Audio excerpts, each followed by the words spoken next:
Hi, Alex here. So, since last video, I've improved my camera setup. So, I've moved away from using a webcam for video capture. The webcam is incredibly easy to use for video capture, but it just doesn't give the same quality of video. So, I've moved to using a proper camera for video capture. In doing this, I realised as I was going through my photography bag, there's been quite a lot of various things that I've either used or modified over the years for better ease of use for me. So I thought I'd put together a video showing what these modifications have been and potentially some other things that could be used to make these platforms more accessible to the hobbyist or the makerspace. So this is a DJI gimbal.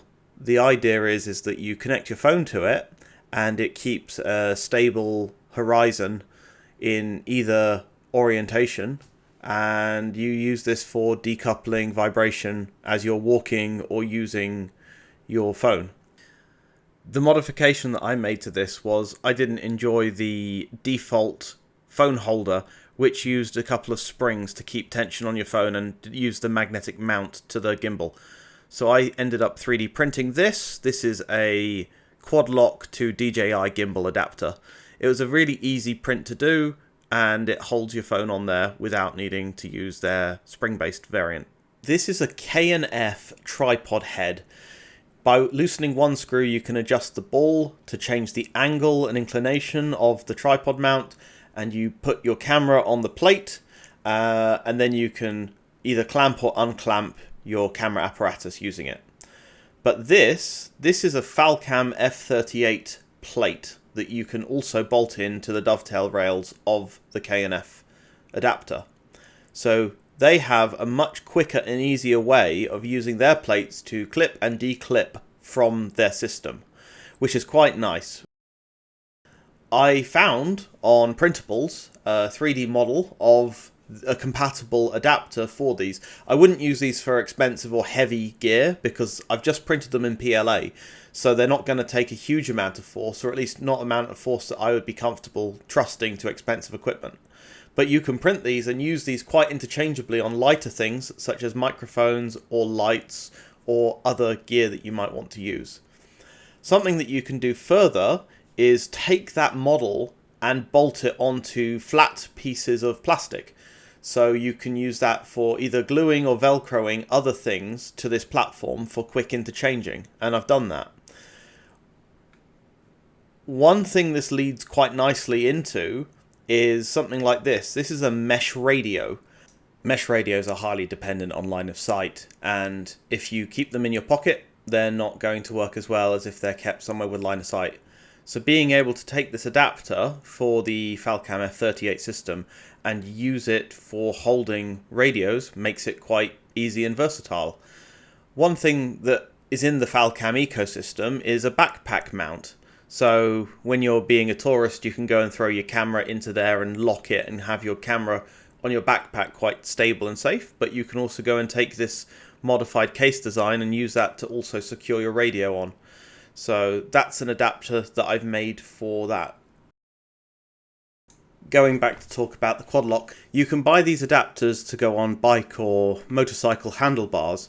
That's where this came from. But instead of being a handlebar mount, I've 3D printed the white piece of plastic on the back of this, and that's now being used as a tripod mount. So it takes the M5 bolt that goes through the original assembly, and that gets put into a threaded insert in that white plastic, and then it goes out to a 1/4 inch tripod mount.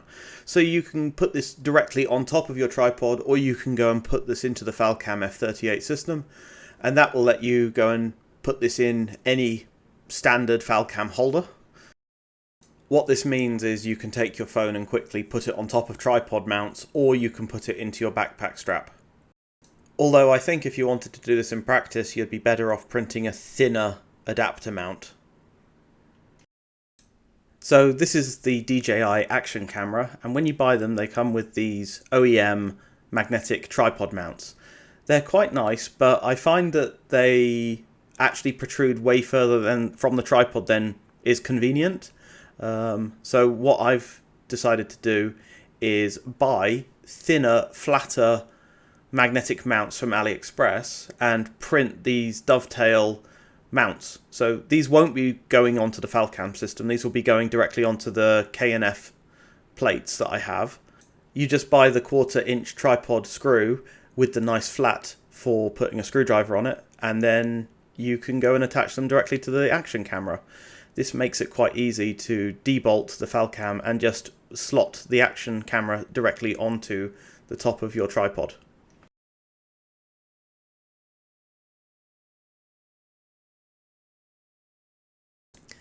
So this is coming straight from the machinist shop. This is a precision block. So machinists will use this for holding stock or clamping things.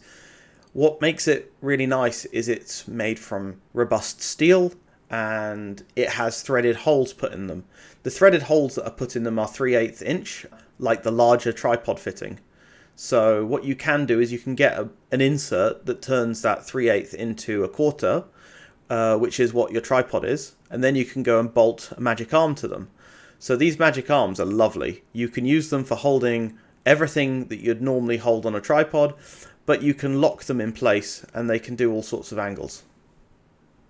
In terms of stacking utility, you'll see that I'm taking off an F to F to put the Falcam plate onto this magic arm. And with that in place, it becomes quite easy and quick to use it as a phone dock.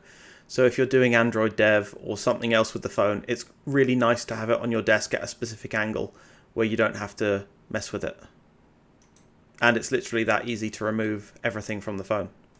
So this is a vacuum mount. You take this and you put it on flat glossy surfaces such as glass or well-polished tables or metal, and you can pull a mild vacuum. This will hold whatever you're using on your tripod or magic arm securely.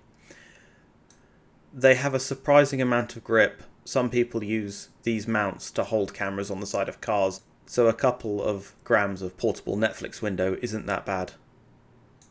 Then all that you need to do is secure it to a sturdy counterweight or to the top of a tripod, flip it round, and you've got a portable screen that you can use and position as you need.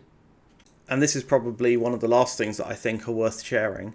When you connect up a Bluetooth keyboard and a Bluetooth mouse to any Android tablet, you're able to go and get some apps like SSH or Remote Desktop loaded onto the tablet, and then you have a reasonable desktop replacement if you're traveling, or at least for light work. So that's everything that I wanted to show today. All of these little tweaks and modifications that I've publicised now, I hope they're at least new information for some people and they haven't thought or considered using them in this combination before. Feel free to copy any of these, it's always good to know if they work well for you. Thanks for watching, and I'll see you in the next one.